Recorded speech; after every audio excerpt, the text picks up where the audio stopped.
नमस्कार, स्वागत आहे तुमचं सगळ्यांचं श्रद्धास चॅनलमध्ये। आज आपण बघणार आहोत फणसाची भाजी। तर इथे मी अर्धा किलो फणस मार्केटमधनं आणलेला आहे। मी तिथनंच कापून आणलेलं आहे, कारण घरी फार अवघड जातं, चिकट फार असतं, त्यामुळे ते कापायला आणि पीसेस करायला खूप अवघड जातं। त्यामुळे मी रेडीमेड आणलेलं आहे मार्केटमधनंच कापून। आता थोडं आपण पाणी गरम करून घेऊया। ग्रेव्हीसाठी आपल्याला गरम पाणी पाहिजे आणि मी इथे डायरेक्ट कुकरमध्ये ही भाजी करणार आहे, त्यामुळे छान असं कुकर गरम होऊ दिला। कुकर गरम झाला की त्यामध्ये आपल्याला 2 ते 3 पळी तेल टाकून घ्यायचं आहे। मी इथे सोयाबीनचं तेल वापरलेलं आहे, तुम्ही कुठलंही तेल वापरू शकता। ही आता आपल्याला लवकरात लवकर झटपट भाजी करायची आहे, त्यामुळे मी इथे डायरेक्ट कुकरमध्येच करून घेत आहे। तुम्ही हवी असेल, तुम्हाला निवांत असेल वेळ, तर तुम्ही गंजामध्ये करू शकता। तेल छान गरम झालं की मी इथे छान मोहरी टाकलेली आहे, अर्धा टेबलस्पून, आणि जिरं टाकून घेतलेलं आहे। दोन्ही छान तडतडू द्यायचं आणि मसाला तयार करून घेतला आहे। मी इथे कांदा भाजून घेतला होता आणि त्याची पेस्ट करून घेतली होती। ती साधारणतः मोठ्या चमच्याने 1.5 चमचा अशी टाकून घेतलेली आहे। ती सुद्धा आपल्याला छान तेलामध्ये परतून घ्यायची आहे। आता ही फणसाची भाजी कसं साधारणतः उन्हाळ्यामध्ये फणस येतं मार्केटमध्ये, आणि साधारणतः जून जुलै महिन्यापर्यंत खूप छान फणस असं मिळतं मार्केटमध्ये। आपल्या चॅनलवरती पिकलेल्या फणसाच्या बियांची भाजीसुद्धा आपण रेसिपी टाकलेली आहे, ती सुद्धा तुम्ही बघू शकता। इथे मी आता आलं लसूणची पेस्ट टाकून घेतलेली आहे। तुम्ही कच्चा कांदासुद्धा टाकू शकता, पण कुठल्याही ग्रेव्हीच्या भाजीला जर भाजलेला कांदा टाकला तर भाजीची चव खूप छान लागते। तर इथे आपल्याला बदामी कलर होईस्तोवर कांदा आणि आलं लसूण हे भाजून घ्यायचे।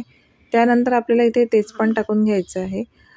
गरज नाही आहे, आपण गरम मसाला टाकतो तेव्हा त्याच्यामध्ये असतंच, पण एक चवीसाठी मी इथे टाकून घेतलेलं आहे। पाण्यालासुद्धा आता आपल्याला छान उकळी येऊ द्यायची आहे, कारण कट छान येतो। कुठल्याही ग्रेव्हीच्या तरीच्या भाजीमध्ये जर आपण गरम पाणी टाकलं तर कट छान येतो। हा आमचा सिक्रेट मसाला आहे घरचा, याचीसुद्धा रेसिपी मी सांगितलेली आहे की ग्रेव्ही जर घट्ट यायची असेल तर काय टाकायचं ग्रेव्हीच्या भाजीमध्ये। तर याचीसुद्धा लिंक मी कमेंट बॉक्समध्ये पण देते आणि वरती आय बटनवरती पण देते।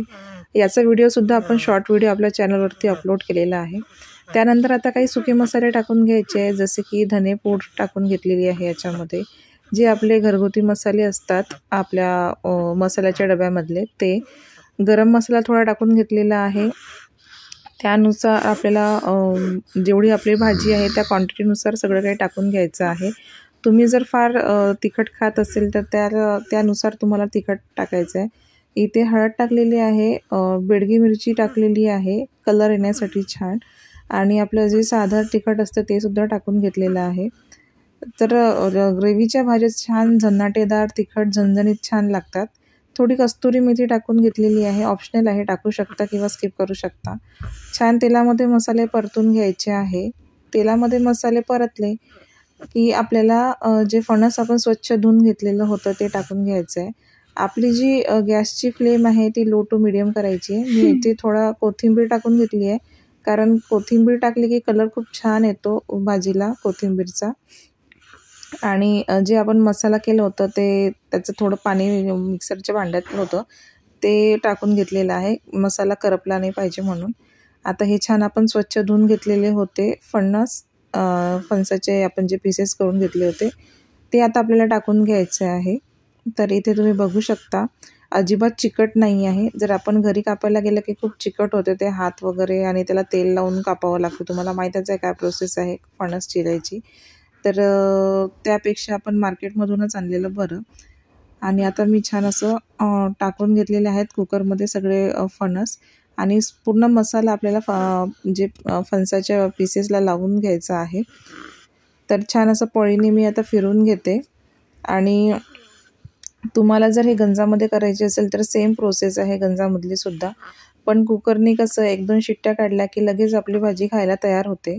तर इथे मी काय करते आहे की गॅसची फ्लेम मी कमी करून घेतलेली आहे आणि मसाला पूर्ण पीसेसला लावून घेत आहे।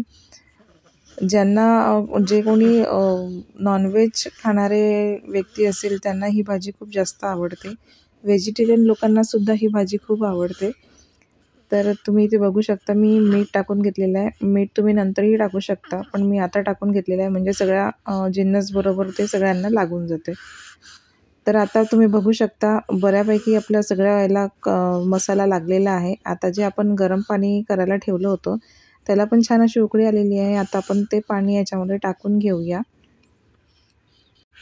तुम्हाला जर ही रेसिपी किंवा माझ्या चॅनलवरच्या रेसिपी आवडत असेल आणि तुम्ही अजूनही सबस्क्राईब केलं नसेल चॅनलला, तर नक्कीच तुम्ही सबस्क्राईब करा, बेल आयकन प्रेस करा, म्हणजे कुठलेही मी व्हिडिओज अपलोड केले तर तुम्हाला त्याचं नोटिफिकेशन मिळेल. आणि कमेंट करायला विसरू नका, लाईक आणि शेअर करायलासुद्धा विसरू नका.